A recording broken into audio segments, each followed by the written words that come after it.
Canada में RSS पर लग सकती है पाबंदी, क्या है पूरा मामला? खबर दर खबर में जानेंगे।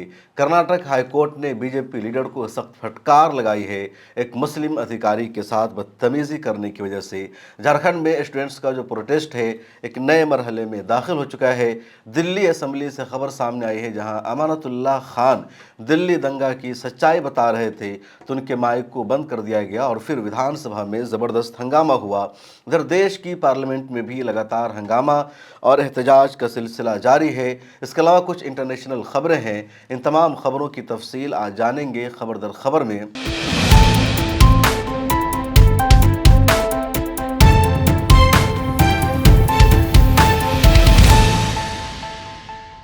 मिला टाइम्स में खुशामदीद। मैं हूं आपके साथ शम्स तबरेज़ कासमी।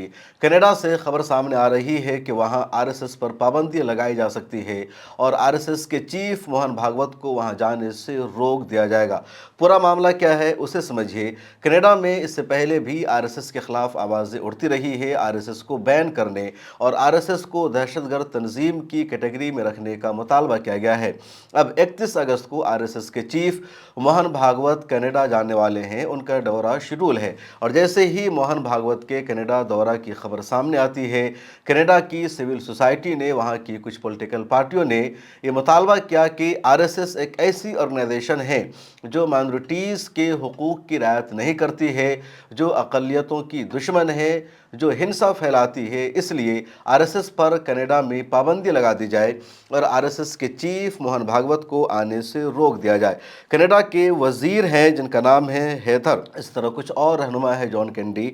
इन सब ने वहाँ के पीएम को और हुकूमत को लेटर लिख करके मुतालबा किया है कि मोहन भागवत को कनाडा आने से रोका जाए। इसी तरह कनाडा की जो सिविल सोसाइटी है उसके 260 अफराद ने एक ओपन लेटर लिखा है कनाडा की कैबिनेट के नाम और उनसे मुतालबा किया है कि मोहन भागवत को कनाडा में आने से रोका जाए। यहाँ का माहौल ख़राब हो सकता है और मोहन भागवत जैसा शख्स और जिस तंजीम का वो सरबराह है उसे कनाडा में नहीं आने देना चाहिए। कनाडा में उसका आना खुद कनाडा के अमन व अमान के लिए ख़तरा है। कनाडा में एक नई पॉलिटिकल पार्टी भी बनी है जिसका नाम है न्यू डेमोक्रेटिक पार्टी यानी एनडीपी।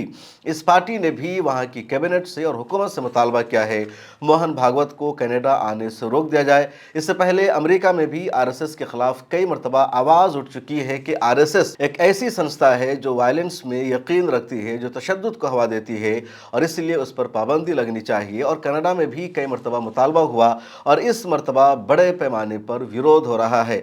खबर ये सामने आ रही है कि हो सकता है आरएसएस के चीफ मोहन भागवत का दौरा कनाडा का कैंसिल भी हो जाए। उधर मोहन भागवत की तरफ से भी सफाई सामने आई है और कहा गया कि उनके कनाडा दौरे का मकसद है सोशल हारमनी को, अवामी ताल्लुकात को फ़रोग़ देना, न कि इसके अलावा कुछ और उनका एजेंडा है। अब आइए बात करते हैं एक और अहम तरीन खबर के बारे में। कर्नाटक हाईकोर्ट में केस चल रहा था और मामला यह था कि बीजेपी का एक एमएलसी है जिसका नाम है रवि कुमार। उसने मई 2025 में एक मुस्लिम अधिकारी को, जो डिप्टी कमिश्नर थी गुलबर्गा में, उनका नाम है फौजिया तरन्नुम, सरेआम बीजेपी के एमएलसी रवि कुमार ने फौजिया तरन्नुम को आतंकवादी कह दिया, दहशतगर्द कह दिया और पाकिस्तानी कह दिया और कहा ये पाकिस्तान से आई हुई है। और फौजिया तरन्नुम ने बीजेपी एमएलसी के इन जुमलों को बर्दाश्त करने की जगह या उस पर चुप रह जाने की जगह इन्होंने अदालत का दरवाज़ा खटखटाया, बीजेपी एमएलसी के खिलाफ शिकायत दर्ज कराई और उसके बाद कर्नाटक हाईकोर्ट ने सुनवाई के दौरान तबसरा करते हुए कहा कि किसी भी मुसलमान को ये कैसे कहा जा सकता है कि तुम आतंकवादी हो या पाकिस्तानी हो, ये कहना सरासर गलत है। तो कर्नाटक हाईकोर्ट ने बीजेपी एमएलसी रवि कुमार को फटकार ज़रूर लगाई है, लेकिन इसे सज़ा होनी चाहिए थी, इस पर पाबंदी लगनी चाहिए थी ताकि दूसरे इबरत लेते, सबक सीखते और फिर वो आसानी से किसी भी मुसलमान को पाकिस्तानी और दहशतगर्द ना बोल पाते। लेकिन कर्नाटक हाईकोर्ट ने सिर्फ फटकार लगा करके ही छोड़ दिया है, क्योंकि एमएलसी साहब ने किसी आम मुसलमान को दहशतगर्द और आतंकवादी नहीं कहा था, बल्कि फौजिया तरन्नुम जो डिप्टी कमिश्नर के ओहदा पर फाइज है, जिन्होंने यूपीएससी का एग्ज़ाम क्वालिफाई किया, इस अहम मकाम तक पहुंची और उनके बारे में इस तरह की बदतमीज़ी एक एमएलसी कर रहा है तो दूसरे नेताओं की बात ही अलग है। अब सोशल मीडिया पर कर्नाटक हाईकोर्ट की इस तबसरा की तारीफ भी हो रही है, लेकिन मेरा मानना यह है कि इसके खिलाफ सख्त एक्शन होना चाहिए, ऐसे लोगों को जेल भेजना चाहिए ताकि दूसरों के लिए इबरत बन सके और आइंदा किसी पर ऐसा तबसरा न करे। झारखंड में स्टूडेंट्स का कल प्रोटेस्ट था और प्रोटेस्ट के दौरान पुलिस ने वाटर कैनन का इस्तेमाल किया, लाठी भी चार्ज किया और उसके खिलाफ हंगामा जारी है, प्रोटेस्ट हो रहा है। ऐसी बहुत सारी वीडियो सामने आई जिसमें देखा गया कि पुलिस वाटर कैनन का इस्तेमाल कर रही थी और स्टूडेंट्स शैम्पू लगाकर नहा रहे थे, गुस्ल कर रहे थे, एंजॉय कर रहे थे। लेकिन प्रोटेस्ट के दौरान पुलिस पर पथराव भी हुआ, माहौल को ख़राब करने की कोशिश की गई और अब सच्चाई सामने आई है कि बंगाल से ट्रकों में, गाड़ियों में भरकर बहुत सारे लोगों को भेजा गया था और मकसद यही था कि झारखंड की सरकार को बदनाम करना है। जो पीसफुल स्टूडेंट्स का प्रोटेस्ट चल रहा था, उस पीसफुल प्रोटेस्ट को वायलेंस में तब्दील करना है, हमला करवाना है। अब ऐसे बहुत सारे लोग उस प्रोटेस्ट में नजर आए जिनको पता ही नहीं था कि प्रोटेस्ट किस बारे में हो रहा है, प्रोटेस्ट का एजेंडा क्या है, मकसद क्या है, क्यों लोग झारखंड में विधानसभा का घेराव कर रहे हैं। बस उनको वेस्ट बंगाल से भेजा गया, वो पहुंच गए। सोशल मीडिया पर यह वीडियो भी वायरल हो रही है और कांग्रेस की स्पोकपर्सन सुप्रिया श्रीनेट ने भी इस वीडियो को पूरी जिम्मेदारी के साथ शेयर किया है। खुद मिल्लत टाइम्स की जर्नलिस्ट है निशात फातिमा झारखंड में, उन्होंने भी इस पर एक स्टोरी की और बताया कि ऐसे बहुत सारे लोग थे जो बंगाल से आए हुए थे, उनको भेजा गया था इस प्रोटेस्ट को खराब करने के लिए। आप इस वीडियो क्लिप को सुनिए। कहाँ से आए भैया? बंगाल से। किस लिए आए हो? प्रोटेस्ट के लिए। हाँ। तो कौन भेजा आपको?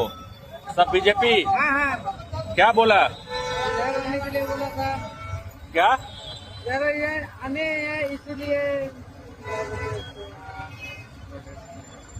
आए हैं। क्या प्रोटेस्ट है बताया?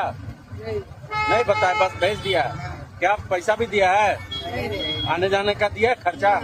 कितना खर्चा दिया? नहीं दिया है उसमें जितना खर्चा वो कर दिया है। कितना गाड़ी आया है? आया है 10-15। 10-15 गाड़ी बंगाल से आया। हाँ। तो किस लिए हो रहा प्रोटेस्ट नहीं मालूम है? तुम कितना लोग हो तुम लोग? हम लोग 20-25 आदमी है एक गाड़ी में? एक गाड़ी में।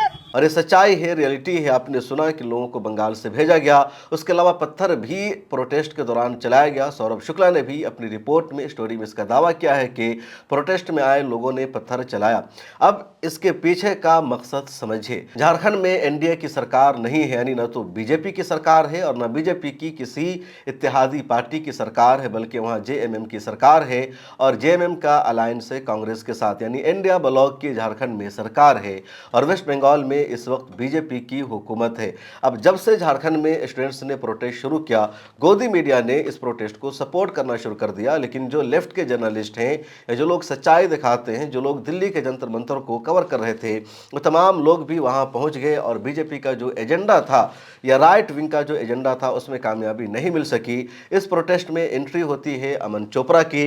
अमन चोपड़ा जो पहले न्यूज़ 18 में काम कर रहा था, शायद इसे वहां से निकाल दिया गया। इसने अपना यूट्यूब चैनल शुरू किया। अब ये भी झारखंड पहुंचा था और इसने भी जुनैद को बदनाम किया, मुसलमानों को बदनाम किया और कहा कि जुनैद की बिरयानी बट रही थी जंतर मंतर पर, लेकिन यहाँ मंदिर से खाना आ रहा है, यहाँ जुनैद की बिरयानी नहीं है। उसके बाद जुनैद झारखंड पहुंचते हैं और रांची के प्रोटेस्ट में भी जुनैद ने जाकर बिरयानी तकसीम की, लोगों को खाना खिलाया, सबने उनका वेलकम किया। उसके बाद कई लोगों ने अमन चोपड़ा को ही वाट लगाया। एक आदिवासी शख्स आता है स्टूडेंट्स को सपोर्ट करने के लिए और अमन चोपड़ा ने उससे कुछ ऐसा उल्टा सीधा सवाल कर दिया, उसके बाद डांट लगा दी इस आदिवासी ने। आप इस वीडियो को सुनिए। आप लोगों का आदिवासियों का समर्थन है पूर्णतः छात्रों के साथ यही प्रेस वाला से हमसे मूड खराब होता है। अरे गजब हालत है। आदिवासी और मूलवासी क्या होता है? छात्र छात्र होता है। अब आदिवासी समुदाय बोलिएगा तो चिड़ नहीं लगेगा जी। हिंदू समुदाय, मुस्लिम समुदाय क्या होता है? छात्र छात्र होता है। आपका बेटा है, आपका भाई है, हमारा भाई है।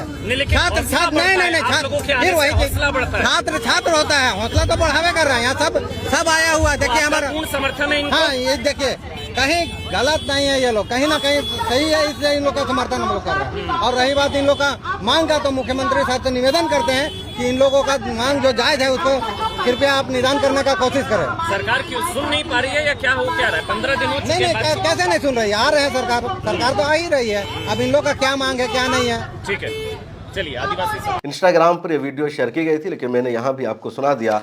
अब अमन चोपड़ा के खिलाफ झारखंड में एफआईआर भी दर्ज हो गई है। अमन चोपड़ा की जब इंक्वायरी शुरू होती है, पुलिस ने अमन चोपड़ा पर एफआईआर दर्ज की, तो अमन चोपड़ा ने विक्टिम कार्ड खेलना शुरू किया और कहा कि मैं स्टूडेंट्स की आवाज़ को पूरी दुनिया तक पहुँचाने के लिए आया हूँ। मेरे ऊपर एफआईआर दर्ज कर ली गई है और जो स्टूडेंट्स की आवाज़ थी उसको देश तक पहुंचाने की मुझे सजा दी जा रही है। अमन चोपड़ा ने एक वीडियो भी जारी किया। नमस्ते जी, अभी झारखंड पुलिस गई है, एफआईआर कर दी गई है मेरे खिलाफ। ये एफआईआर का नोटिस मुझे थमा दिया गया है और वजह दी गई है कि जो छात्र से जो मैंने अस्पताल में जाकर बात की थी, हालांकि वहाँ कांग्रेस के नेता सुबोधकांत साहे से लेकर तमाम मीडियाकर्मी वहाँ पर पहुँचे थे उस छात्र से बात करने के लिए, लेकिन चुनिंदा तरीके से मेरे से अति प्रेम का नतीजा ये है कि झारखंड की सरकार ने मेरे खिलाफ एफआईआर कर दी है और ये नोटिस मुझे थमा दिया गया। आज सुबह जब मैं यहाँ पर ब्रेकफास्ट के लिए आया था, हालांकि पहले फील्ड में गया था, फिर यहाँ पर कुछ खाने आया था, तो ब्रेकफास्ट टेबल से मुझे उठाया गया, डिटेन किया गया, पूछताछ की गई, करीबन 1.5 से 2 घंटे बिठाया गया, पूछताछ वगैरह की गई। उसके बाद ही मुझे नोटिस थमा दिया गया है और अभी कवरेज के लिए भी बाहर जाने के लिए मनाही एक तरीके से, और ये नोटिस मेरे को दे दिया गया, एफआईआर हो चुकी है। देखिए, यही होता है कि जब दिल्ली में जंतर मंतर पर, इस लोग कहते हैं कि फ़र्क क्या है जंतर मंतर और झारखंड में। जंतर मंतर पर प्रोटेस्ट हुआ, सबने कवर किया, किसी को किसी तरह की कोई मनाही नहीं, किसी पर कोई इस तरह से कि कवरेज आप ना करें।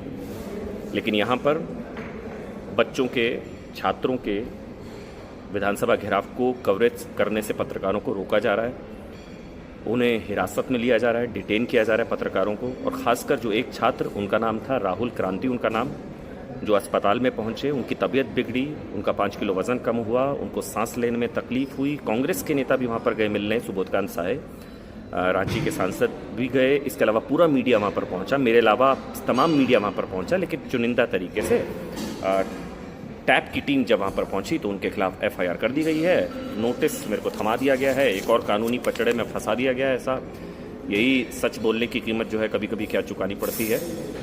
और अब सरकार इतना घबरा गई है कि पत्रकारों के खिलाफ एफआईआर कर रही है। एफआईआर हो चुकी है, अब जवाब दिया जाएगा कानूनी तरीके से। थैंक यू सो मच, धन्यवाद। आपने सुना इस वीडियो को, लेकिन अब सच्चाई सामने आई है कि अमन चोपड़ा पर एफआईआर दर्ज इस वजह से नहीं हुई है कि उसने स्टूडेंट्स के प्रोटेस्ट को कवर किया, उसकी खबरें बताई, बल्कि अमन चोपड़ा पर केस दर्ज हुआ है आईसीयू में दाखिल होने की वजह से, क्योंकि आईसीयू में किसी को भी दाखिल होने की परमिशन नहीं होती है, न किसी जर्नलिस्ट को वहां अलाउ किया जाता है, कैमरा भी आईसीयू में अलाउ नहीं होता और हॉस्पिटल का अपना रूल होता है। लेकिन अमन चोपड़ा बगैर परमिशन के आईसीयू में दाखिल हो गया एक अस्पताल के, जिसके बाद ही अमन चोपड़ा पर एफआईआर दर्ज हुई है। और अगर ऐसे मामले पर एफआईआर दर्ज होती है तो उसमें कुछ भी गलत नहीं है। हाँ, अगर कवर करने की वजह से, स्टोरी करने की वजह से एफआईआर दर्ज की गई अमन चोपड़ा पर तो वो गलत था। हालांकि लोग ये भी कह रहे हैं कि अमन चोपड़ा ने जिस तरह नफरत फैलाने का काम किया है, जिस तरह अमन चोपड़ा माहौल को खराब करता है, उस पर एफआईआर दर्ज होनी ही चाहिए। लेकिन यहाँ एफआईआर किसी और वजह से हुई और अमन चोपड़ा ने झूठा नैरेटिव चलाने की कोशिश की, लेकिन उसमें अब उसको कामयाबी नहीं मिल सकी। बीजेपी की एमपी कंगना रनौत को भी आज सोशल मीडिया पर खूब ट्रोल किया जा रहा है। वजह यह है कि कंगना रनौत ने झारखंड में स्टूडेंट्स पर हुए लाठीचार्ज के खिलाफ आज पार्लियामेंट में एहतजाज किया है। लेकिन ये वही कंगना रनौत है जो दिल्ली में स्टूडेंट्स पर लाठीचार्ज होने के बाद कह रही थी कि जो स्टूडेंट्स हैं ये गटर छाप जनरेशन से ताल्लुक़ रखते हैं, घटिया है, समाज पर दाग है, आतंकवादी तक कह दिया गया था बहुत सारे लोगों की तरफ से। लेकिन झारखंड के प्रोटेस्ट में बंगाल से भेजा गया पत्थर चलाने के लिए, तो उसके हक में कंगना रनौत आवाज़ उठा रही है। अब आइए बात करते हैं एक और अहम तरीन खबर के बारे में, और इस खबर का ताल्लुक भी देश की पार्लियामेंट से है। पार्लियामेंट में पिछले 20 दिनों में अभी तक देश के प्रधानमंत्री नरेंद्र मोदी नजर नहीं आए हैं, न अमित शाह नजर आए हैं। खासतौर पर जब 20 जुलाई को स्टूडेंट्स पर लाठी चार्ज किया गया, उसके बाद से लगातार पार्लियामेंट में मुतालबा हो रहा है अमित शाह सामने आए और जवाब दे कि किसने स्टूडेंट्स पर लाठी चलाने का आदेश दिया था दिल्ली पुलिस को। क्या होम मिनिस्टर साहब ने खुद दिया था या दिल्ली पुलिस ने अपनी तरफ से फैसला किया? और अभी तक अमित शाह साहब संसद में नहीं पहुंचे हैं। आज राहुल गांधी के खिलाफ, समाजवादी पार्टी के खिलाफ एहतजाज कर रहे थे पार्लियामेंट में बीजेपी के एमपीज कि राहुल गांधी शर्म करो, समाजवादी पार्टी शर्म करो। और इनके खिलाफ जो लोग हुकूमत में है वही एहतजाज कर रहे हैं, जबकि प्रोटेस्ट करना काम होता है अपोजिशन का, ना कि हुकूमत में बैठे लोगों का। अब बीजेपी का प्रोटेस्ट चल रहा था, उसी दौरान कांग्रेस के राज्यसभा एमपी पवन खेड़ा जाते हैं और बीजेपी के एमपीज के बीच में जाकर वो नारा लगाने लगते हैं, अमित शाह शर्म करो, अमित शाह संसद में आओ। ये क्लिप आप सुनिए। अमित शाह सदन में आओ, सदन में आओ, सदन में आओ, अमित शाह सदन में आओ, अमित शाह सदन में आओ। राहुल गांधी ने भी अमित शाह को चैलेंज किया है और उनके वीडियो भी आप सुन लीजिए। Amit Shah does not have the courage guts नहीं है उसमें कि वो पार्लियामेंट में आके हमारे सामने खड़ा हो जाए। 15 दिन उन्होंने ये दिखाया है, और ना नरेंद्र मोदी जी में गट्स है, ना अमित शाह जी में गट्स है। बीजेपी के एक और एमपी है जिनका नाम है जनार्दन मिश्रा। उन्होंने पिछले दिनों एक विवादित और मुतनाज़ बयान दिया और कहा कि पेट्रोल तुम्हारे बाप के घर से नहीं आता है जो तुमको खालिस पेट्रोल मिलेगा। उनके कहने का मतलब था, या खुद उन्होंने कहा कि खालिस पेट्रोल तुम्हारे बाप के घर से नहीं आता है जो खालिस पेट्रोल तुमको दिया जाएगा, यानी एथनॉल वाला पेट्रोल ही मिलेगा। पेट्रोल जो दिया जाएगा उसमें मिलावट होगी। देश भर में एथनॉल को लेकर एहतजाज का सिलसिला जारी है और इस तरह का बेतुका बयान दिया बीजेपी के एमपी साहब ने। अब नेहा सिंह राठौर जो मशहूर सोशल एक्टिविस्ट और गायिका है, उन्होंने एक वीडियो के जरिए जवाब दिया है और भी कई क्रिएटर ने जवाब दिया है। आप इस वीडियो को सुनिए। शुद्ध पेट्रोल क्या तुम्हारे बाप के घर से आएगा? ये सवाल मैं नहीं, भाजपा के सांसद जनार्दन मिश्रा पूछ रहे हैं। शुद्ध पेट्रोल तुम्हारे बाप के यहाँ से है। मेरा सवाल तो ये है कि इथेनॉल किसके बाप के घर से लाया जा रहा है? साल भर पहले तक शुद्ध पेट्रोल किसके बाप के घर से आता था? एक सांसद की इतनी हिम्मत कि वो जनता से बदजबानी करे। एक तो चोरी, ऊपर से सीना जोरी। पहले मिलावटी पेट्रोल बेचने वालों को मिलावटखोरी के लिए जेल भेजा जाता था, अब ये बेशर्म सरकार खुद मिलावटी पेट्रोल बेच रही है। इथेनॉल की मिलावट किसके बाप के कहने पर की जा रही है? इथेनॉल की फैक्ट्री किसके लड़कों ने लगाई है? बोलिए। आम आदमी पार्टी के सीनियर लीडर और दिल्ली के ओखला से एमएलए अमानतुल्ला खान दिल्ली असेंबली में आज भाषण दे रहे थे और अपने भाषण में वो दिल्ली फसाद की सच्चाई बता रहे थे कि दिल्ली फसाद की शुरुआत कैसे हुई, उसके लिए असल जिम्मेदार कौन है। और पिछले दिनों जो एक लोकल अदालत से ताहिर हुसैन को दिल्ली दंगे का जिम्मेदार ठहराया गया, अंकित शर्मा के कत्ल का जिम्मेदार ठहराया गया और उम्र कैद की सज़ा सुनाई गई दिल्ली की लोकल अदालत की तरफ से, तो उसको एक्सपोज कर रहे थे अमानतुल्ला खान और पूरी सच्चाई बता रहे थे कि असल जिम्मेदार कपिल मिश्रा है। उस वक्त दिल्ली हाई कोर्ट ने भी माना था कि कपिल मिश्रा के बयान की वजह से फसाद हुआ और सरकार पर दबाव बनाया गया था कि सरकार सीरियस ले और दंगा पर काबू पाने की कोशिश करे, लेकिन सरकार ने सीरियस नहीं लिया। अब यही बयान दे रहे थे अमानतुल्ला खान और सीधे सीधे कपिल मिश्रा का उन्होंने नाम लिया, उनके पुराने बयान का हवाला दिया। उसके बाद सारे भाजपाई खड़े हो जाते हैं, अमानतुल्ला खान का माइक बंद कर दिया जाता है। अमानतुल्ला खान ने अपनी इस वीडियो को ट्विटर हैंडल पर शेयर किया है, आप भी सुनिए। खबर मिली कि जमुना पार सीरमपुर से दंगे की शुरुआत हुई। वहाँ मालूम हुआ कि वहाँ भी एक प्रोटेस्ट चल रहा था, कुरेजी में भी प्रोटेस्ट था, शाहीन बाग में प्रोटेस्ट था और कई जगहों पर प्रोटेस्ट था।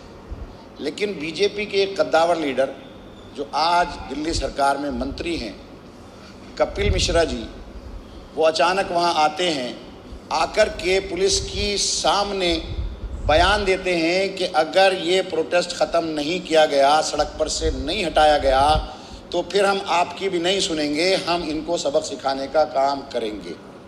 और वहीं से दंगा शुरू हो गया।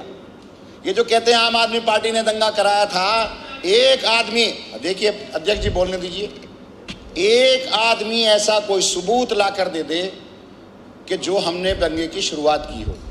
हाई कोर्ट ने संज्ञान लिया, उन पर एफआईआर करने को कहा गया, रातों रात हाई कोर्ट के जज को ट्रांसफर कर दिया गया। आपके इशारों को निरस्त करता हूं जी। ये चर्चा को दिल्ली के हाई कोर्ट ने इस विषय को संज्ञान लिया, जिसमें दिल्ली दंगों की शुरुआत करने वाले कपिल मिश्रा को माना और उन पर एफआईआर दर्ज करने को कहा। 5 लोगों को अंकित शर्मा के लिए दोषी माना है। उनका न्यायालय ने उम्र कैद किसको दी है? आप बोले, मैं तो नहीं बोला ना। आप बोले, मैं तो नहीं बोला। जिस दिन दंगे हुए उस दिन कपिल मिश्रा जी का कोई बयान नहीं है। आप बोले, जिस दिन दंगे हुए उस दिन कपिल मिश्रा, आप बोले नहीं है। क्या आरोप लगाया? क्योंकि जो कोर्ट ने जो आदेश दिए, कोर्ट ने जो फैसला दिया है उसमें वहीं कहीं उनका नाम नहीं है। कोर्ट के फैसले पर तो चर्चा हो रही है। कोर्ट ने कहा उन पर एफआईआर दर्ज की जाए, उसका ट्रांसफर कर दिया जज का, हाई कोर्ट जज का। और मेरी बात पूरी, वीर जी आप 19 मिनट बोले, आप 20 मिनट बोले। सर मैं आपसे 20 मिनट बोले। सर इसी सदन की एक मर्यादा है, मैंने पॉइंट ऑफ ऑर्डर कर रहा हूँ। जो व्यक्ति इस समय में सदन में प्रेजेंट न हो उसके बारे में चर्चा नहीं हुई। हाँ तो एब्सेंट है, आप बिल्कुल मत बोलिए। अरे मेरे को मालूम है क्या चर्चा कर रहे हैं। कपिल मिश्रा जी इस समय सदन में नहीं है, इसलिए आप चर्चा नहीं कर सकते, आप चर्चा नहीं कर सकते। अध्यक्ष जी इनको समझाओ, इनको। आप बैठ जाइए, बैठ जाइए। अरे भाई आप बैठिए ना। अरे बीस जी के टाइम खराब कर रहे हैं। 19 मिनट बोले बीस जी, हम नहीं बोले कुछ भी। आप बात रखो ना पूरी। अगर आप सुनने की, मैंने कहा था ना सुनने की क्षमता रखना, मैंने आपसे कहा था सुनने की क्षमता रखना। अब बैठ के सुनो। आप सुनो, मैं सुनाऊंगा आपको, मैं सुनाऊंगा आपको। दूसरा सुनिए अध्यक्ष जी। देखिए अध्यक्ष जी, वहीं से दिल्ली दंगों की शुरुआत हुई। रात में एक बाबुल मुलूम मदरसा है, उसके अंदर में वहां के मौजूदा डीसीपी के साथ मैंने मीटिंग की। मैंने कहा कि ये दिल्ली दंगों को रुकवाने का काम करो। वो हमारी उसने एक नहीं सुनी। वहां पर फायरिंग शुरू हो गई, 8 लोग जख्मी हुए। मैं अपनी गाड़ी के अंदर गुरु तेग बहादुर के अंदर उन जख्मियों को लेकर गया। आपने बताया कि उसमें 54 लोगों का कत्ल हुआ था, 54 का, चाहे वो हिंदू भाई हो चाहे वो मुसलमान हो। कत्ल होने वाला जिस पर मजलूम है वो, उसके साथ गलत हुआ। हम मजहब की बुनियाद पर निंदा नहीं करते, हम इंसानियत की बुनियाद पर निंदा करते हैं। हमने 54 के 54 लोगों को मुआवजा दिया, धर्म की बुनियाद पर नहीं दिया। आप टारगेट कर रहे हो, नाम गिना रहे हो। 54 के 54 लोगों के नाम गिनाओ ना। उसमें से 11 हिंदू भाई थे, सुनिए ना, उसमें से 11 हिंदू भाई थे, 43 मुसलमान थे। एक मुसलमान का आपने नहीं कहा। क्या मुसलमानों को मुसलमानों ने कत्ल किया? जब वहां दंगे हुए, दंगाई दंगाई होता है, उसका कोई मजहब नहीं होता। दंगाई दंगाई होता है, उसका कोई मजहब नहीं होता। अरे आप भाई देखिए, आप बात नहीं करने देंगे। बात जो सजा हुई है, जो प्रस्ताव आए हैं, आप बात नहीं करने देंगे। आप बात तो करो ना। उसके अंदर इन्होंने कहा, आपके एक सदस्य ने कहा 54 लोग थे। अरे 54 लोग थे, 54 लोगों का कत्ल हुआ। उसके अंदर 54 लोग मारे गए, सारे बेकसूर थे। उसमें से 43 मुसलमान थे, 11 हिंदू भाई थे। हमने हर एक को 10-10 लाख रुपया दिया। जिस अंकित शर्मा आईबी जो ऑफिसर थे, उनको हमने 1 करोड़ रुपए दिया। हमने कहीं नहीं कहा कि वो जालिम थे, हमने कहा मजलूम थे, उनके साथ गलत हुआ, सारे लोगों के साथ गलत हुआ। हजारों मकानों को जलाया गया, हजारों दुकानों को जलाया गया। दिन में दुकानें जलती रही, रात में दुकानें जलती रही। मुआवजा अगर ये कहते हैं मुसलमानों को ज्यादा दिया गया, इसलिए ज्यादा दिया गया क्योंकि मुसलमानों के ज्यादा मकान जले थे, मुसलमानों की ज्यादा दुकानें जली थी, मुसलमान ज्यादा मरे थे। आप मजहब की बुनियाद पर बांटते हो, दंगाई खुद करते हो। आपका कपिल मिश्रा जिसने दंगा कराया, एक आदमी ने उसकी बात की, उसे भी निकालो जैसे हमने निकाला। आप में हिम्मत है ही नहीं, क्योंकि आप तो दंगों की बुनियाद पर जीत कर आते हो। पूरे हिंदुस्तान में 2002 के दंगे अगर हुए नहीं होते तो आज सत्ता में नहीं होते आप। आपने दंगे कराए, दंगे करवाए, उसके बाद आपके सारी एजेंसी आपके पास थी। अगर हम दंगा कराते अध्यक्ष जी, आम आदमी पार्टी पूरी एलजी साहब के यहाँ बैठी थी रात में।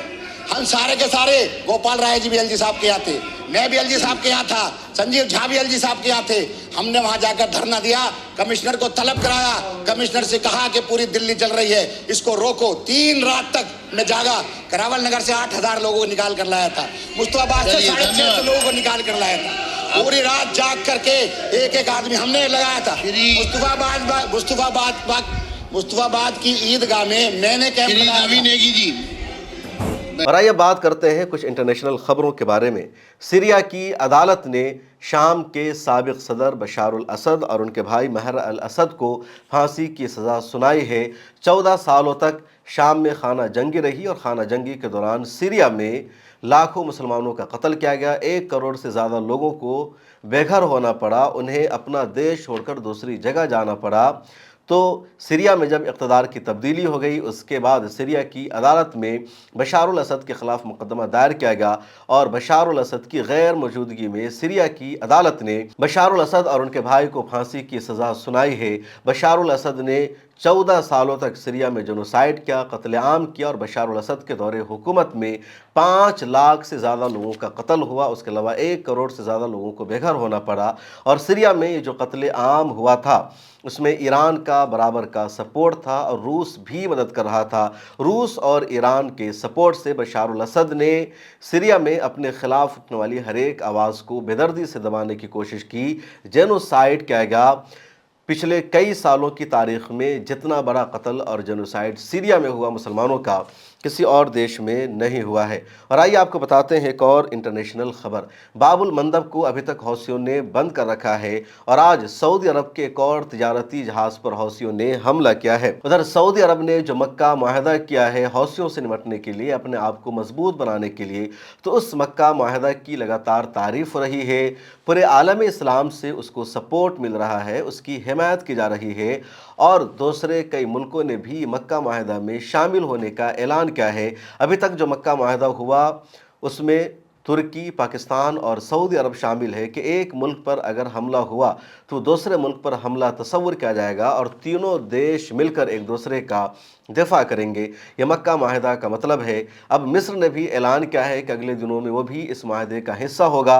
उधर चीन ने भी मक्का मुआहदा को सपोर्ट कर दिया है। ईरान के एमपीज़ ने और सियासतदानों ने मक्का मुआहदा की मुखालफत की थी और कहा था सऊदी अरब को अगर अपने वजूद को बचाना है तो उसे खुद लड़ना होगा, खुद हथियार बनाना होगा और अमेरिका के सहारे या दूसरे देशों के सहारे अगर सऊदी अरब ये समझता है कि अपने आप को बचा लेगा, अपने आप को महफूज समझता है, तो ऐसा पॉसिबल नहीं है। लेकिन ईरान की वजारत खारजा के स्पोक पर्सन इस्माइल बकाई, उनका बयान सामने आया और कहा कि सऊदी अरब ने जो मक्का मुआहदा किया है वो ईरान के ख़िलाफ़ नहीं है और ईरान उस मुआहदा को अपने ख़िलाफ़ नहीं समझता है। ईरान के पाकिस्तान, तुर्की और सऊदी अरब तीनों से अच्छे तल्लुक़ात हैं। सऊदी अरब इन दिनों लगातार मुआहदा कर रहा है और मक्का मुआहदा की सबसे ज़्यादा इन दिनों चर्चा हो रही है। अगली किसी वीडियो में इस पर मैं तफसील से बातचीत करूँगा कि मक्का मुआहदा क्या है और कितना मजबूत हुआ है सऊदी अरब। और आइए अब आपको बताते हैं एक और अहम तरीन खबर। इसराइल के प्राइम मिनिस्टर बेंजामिन नेतन्याहू ने एक बयान जारी करते हुए कहा कि अमरीकी हमलों के दौरान ईरान ने खित्ते के इलाके के हर एक मुल्क पर हमला किया लेकिन ईरान ने इसराइल पर हमला नहीं किया। बेंजामिन नेतन्याहू ने तंज़ी अंदाज में बयान दिया और ईरान को ये बताया कि हम तुमसे ज़्यादा ताकतवर हैं और तुम्हारी इतनी हिम्मत नहीं है कि तुम हम पर हमला कर सको। आप कहेंगे कि ईरान ने लगातार इसराइल पर हमला किया है, इसराइल के पर खर्चे उड़ा है, फिर इसराइल ये क्यों कह रहा है? तो उसको समझिए कि जब अमेरिका और ईरान के दरमियान जंगबंदी हो गई थी 40 दिनों की लड़ाई के बाद, जब सीज़ फायर के बाद दोबारा अमेरिका ने ईरान पर हमला किया और सीज़ फायर की खिलाफ वर्जी हो गई, मुआहदा भी ख़त्म हो चुका है, तो जब अमेरिका ने ईरान पर हमला किया, ईरान ने जवाबी हमला में सऊदी अरब को निशाना बनाया, कतर को निशाना बनाया, कुवैत को निशाना बनाया, उर्दून को निशाना बनाया, तकरीबन खित्ते के तमाम देशों पर ईरान ने हमला किया। सिर्फ आज़रबाईजान पर हमला ईरान ने नहीं किया जिसकी सरहदें ईरान से मिली हुई है, और इसराइल पर ईरान ने हमला नहीं किया। अगर देखा जाए कि अमेरिका का सबसे ज़्यादा एसेट्स, असासा और उसकी सबसे ज़्यादा फ़ौज किस देश में है तो इसराइल में ज़्यादा है। जब ईरान अमरीकी हमलों के बाद सऊदी अरब पर, कुवैत, बहरीन, कतर या उर्दून पर हमला करता है तो ईरान यही जवाब देता है और कहता है कि हमने सऊदी अरब, कुवैत या उर्दून पर हमला नहीं किया, बल्कि उन देशों में जो अमरीकी फ़ौजी अड्डा है, जो अमरीकी एसेट्स है, जो अमेरिका का मफाद है, हमने उस पर हमला किया है। हमने डायरेक्ट इन देशों पर हमला नहीं किया है। हम अमेरिका पर डायरेक्ट जाकर हमला नहीं कर सकते। अमेरिका हमसे 11,000 किलोमीटर दूर के फासले पर है, इसलिए इन इलाकों में अमरीकी फ़ौज मौजूद है, उस पर हम हमले कर रहे हैं। अगर ये दलील है तो सऊदी अरब में या दूसरे गल्फ़ के देशों में जितनी अमरीकी फ़ौज है उससे ज़्यादा अमरीकी फ़ौज इसराइल में रहती है। जितना बड़ा फ़ौजी एसेट्स और हथियार अमरीका का इन देशों में है उससे ज़्यादा इसराइल में है। अमरीका का सबसे ज़्यादा असासा भी इसराइल में है, लेकिन इसराइल पर एक भी हमला ईरान ने नहीं किया और न ही आज़रबाईजान पर किया, क्योंकि आज़रबाईजान और इसराइल के अच्छे रिश्ते हैं। इसराइल को पेट्रोल और तेल की सप्लाई भी आज़रबाईजान ही करता है, तो इन देशों पर ईरान ने एक भी हमला नहीं किया और इसी को तंज़िया अंदाज में बयान किया इसराइल के प्राइम मिनिस्टर बेंजामिन नेतन्याहू ने। खबरदार खबर में आज इतना ही। मुझे दीजिए इजाज़त, मिलते हैं अगली वीडियो में। अल्लाह हाफिज़। अगर आप चाहते हैं कि मीडिया के मैदान में हमारी कोई आवाज़ बने, मिल्लत टाइम्स मजबूत हो और इसी तरह आज़ादी के साथ ये इदारा काम करता रहे, तो आपको इसकी मंथली मेंबरशिप और सब्सक्रिप्शन लेनी होगी। ज़्यादा नहीं, महीने में 99 या 299 की भी आप मेंबरशिप लेंगे, ये इदारा मजबूत बनेगा करिएगा, आपकी आवाज़ को इसी तरह मिल्लत टाइम्स उठाता रहेगा। यहाँ एक QR कोड आपको दिख रहा है, इसको आप स्कैन कर सकते हैं या डिस्क्रिप्शन में हमारी वेबसाइट का लिंक मौजूद है, उस पर क्लिक कीजिए। इस तरह का पेज खुलेगा आपके मोबाइल पर, जहाँ पहले अपना नाम लिखना है, जिस तरह कॉलम बना हुआ है फर्स्ट नेम एंड लास्ट नाम का। उसके बाद फ़ोन नंबर आपको लिखना है, उसके नीचे ईमेल ID आपको अपनी डालनी है, उसके नीचे आई डिक्लेयर लिखा हुआ है जहां आपको टिक कर देना है। नीचे आ जाएंगे, पे नाउ का बटन मौजूद है, जैसे ही आप क्लिक करेंगे UPI एप्लीकेशन खुल जाएगा, खा गूगल पे हो, फ़ोन पे हो, पेटीएम हो या कुछ और हो, और वहां से आगे जो पेमेंट का प्रोसेस है उसको कंप्लीट करना है। इस तरह आप मिल्लत टाइम्स के मेंबर और सब्सक्राइबर बन जाएंगे।